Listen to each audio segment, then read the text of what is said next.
10 things rich people do that you don't.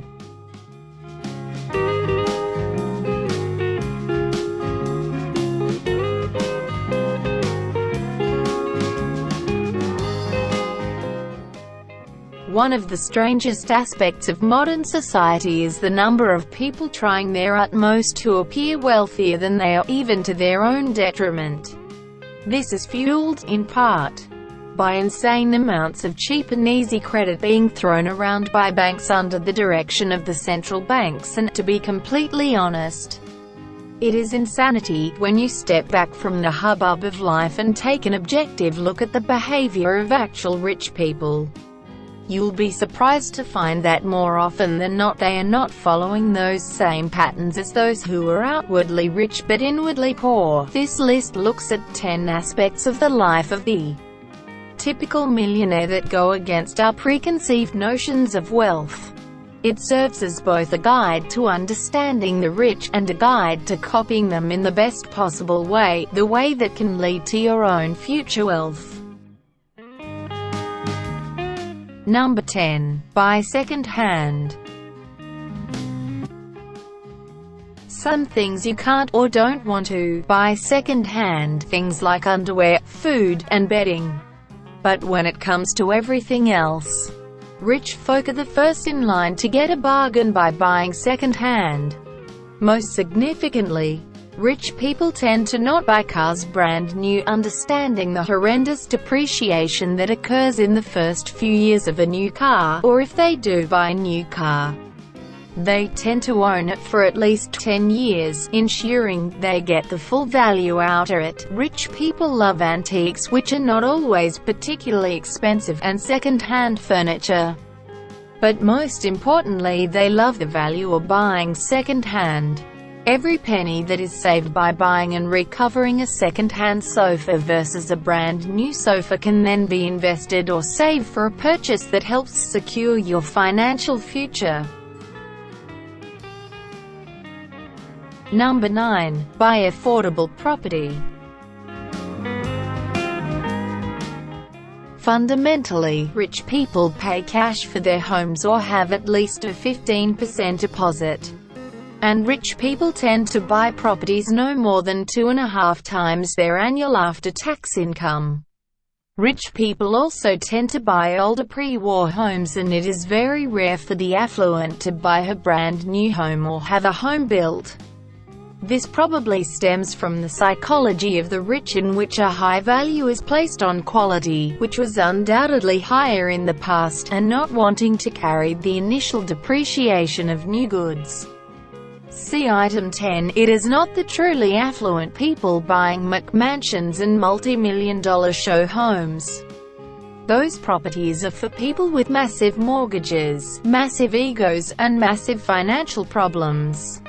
And, of course, the few amongst us who have won the lottery. Poor them. Most lottery winners waste it all and end up back where they were, but far more miserable for the loss. Number 8. Buy it for life. False economy, the idea that buying cheap is always best. It is better to buy one pair of shoes for $100 that lasts 5 years, than 5 pairs of shoes that cost $20 but last 1 year each and require 5 trips to the store. But try telling that to most people. Buy it for life is a trend for some, but a lifestyle for the rich. Wealthy people will spend time investigating important purchases before they make them, to ensure that they are buying something that will last as long as possible and ideally retain some of its value. This is why a rich man will buy a $1,000 suit, a price that seems exorbitant to most of us. But in the long term, a suit in that price range will last for decades. And if the man or his wife is able to repair their own clothes, they can last a lifetime. When Prince Charles married Camilla Parker Bowles, he wore a 30-year-old suit with patches in it, but he still looked amazing. Prince Charles has the reputation amongst men's clothing connoisseurs of being an extremely stylish man. Number 7. Wait for good deals. Human psychology is crazy, so to speak. In study after study, people who were offered $5 now, or $10 in 2 months chose to take the $5. We all seem to have something wired slightly wrong in our brains because clearly the $10 offer is the best choice. Barring such things as an immediate need for money, rich people aren't plagued with this problem. The wealthy will wait months, and sometimes even years, to get the really best value they can for something. That is how the wealthy survive such disasters as the 2008 property crash. The people who were hurt most in that crash were the people who had bought houses they couldn't afford or used free money from the bank to build up a property portfolio in a get-rich-quick pipe dream. Number 6. Don't retire.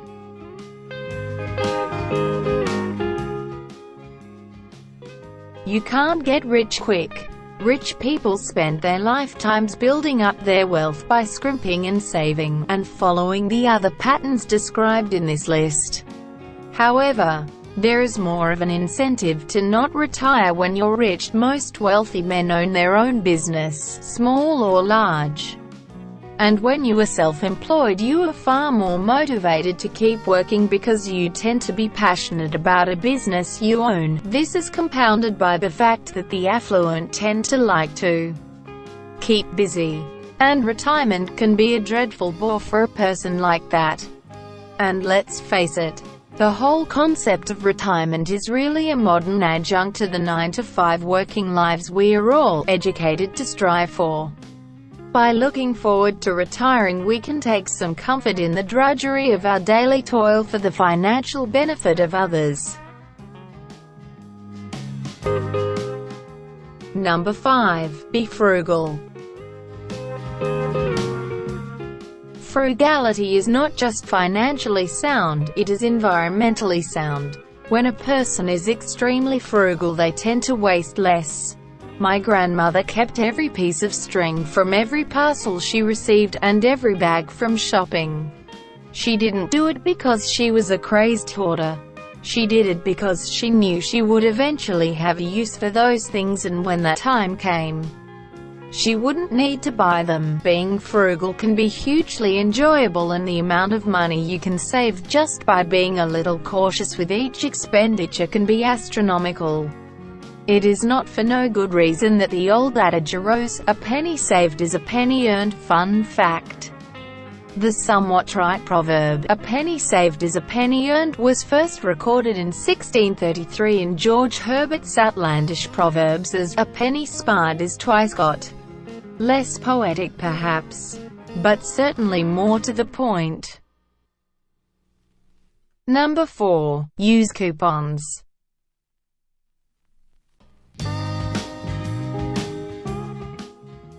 In the book The Millionaire Next Door, The Surprising Secrets of America's Wealthy, which I can't recommend enough, a number of millionaires were studied to determine their habits. Almost all of the men surveyed stated that they spent more time clipping coupons than they did shopping.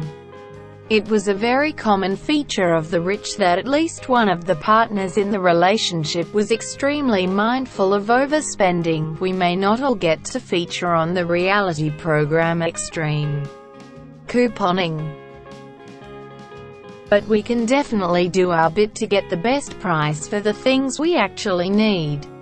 Note how I said, actually need. A key difference between the rich and the stars of the reality TV show is that the rich use coupons for things they typically need or buy for their family, while the extreme couponers are chasing savings whether they need a thing or not, which, in case it isn't obvious, is not saving at all. Couponing is a great habit of the rich. Extreme couponing, the mentally unstable.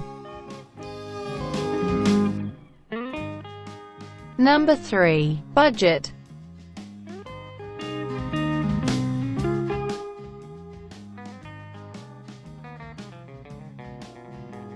All rich people keep a budget, and all rich people stick to it. Keeping a budget is essential. particularly these days as prices seem to be rising faster than the central bankers can print new money to enrich themselves and their friends.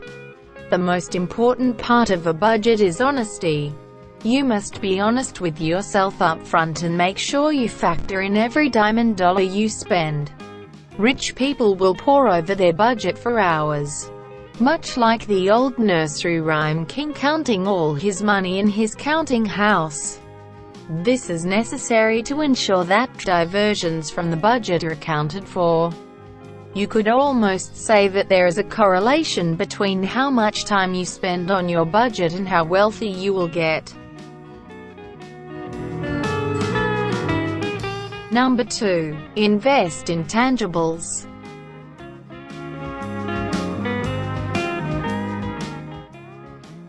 Once the rich become dollar rich, they also do something that most of us, including the new rich, don't do. They invest a portion of their money in tangible goods that enrich their lives in more than just monetary ways. They will buy art because they love the painting. They will buy fine wine because they love to drink it. They will buy bullion, and they will buy antiques. Obviously, there is a financial benefit to owning those things, as they will often increase in value over time, but they have one other characteristic that is perhaps the most important. They are hard to sell. When you have $1,000 in cash sitting in front of you, it is very easy to spend it on a whim. Not so when your $1,000 is tied up in a bottle of Chateau Neuf du Pape. The need to sell your goods to free up the cash gives you the time needed to make a more reasoned decision on whether you really want the $1,000 trinket you are lusting for. Number 1. Don't look rich. Far and away the most significant aspect of the lives of the truly wealthy is that no one can tell they are rich. They are the regular folk living next door, driving an old car, and working as many hours as you are. On the other hand, the guy up the road with the luxury lifestyle that everyone wants to emulate is probably cash poor and miserable. And don't forget, while you are busy trying to keep up with the Joneses are busy trying to keep up with the Smiths. Break the cycle today. Start focusing on the best parts of your life, the parts of your life that make living worthwhile. But most importantly, follow your passion. At the end of the path down which your passion takes you is the true pot of gold, happiness. From Top 10 Records. Thank you for watching this video. Please subscribe us to get more new record videos.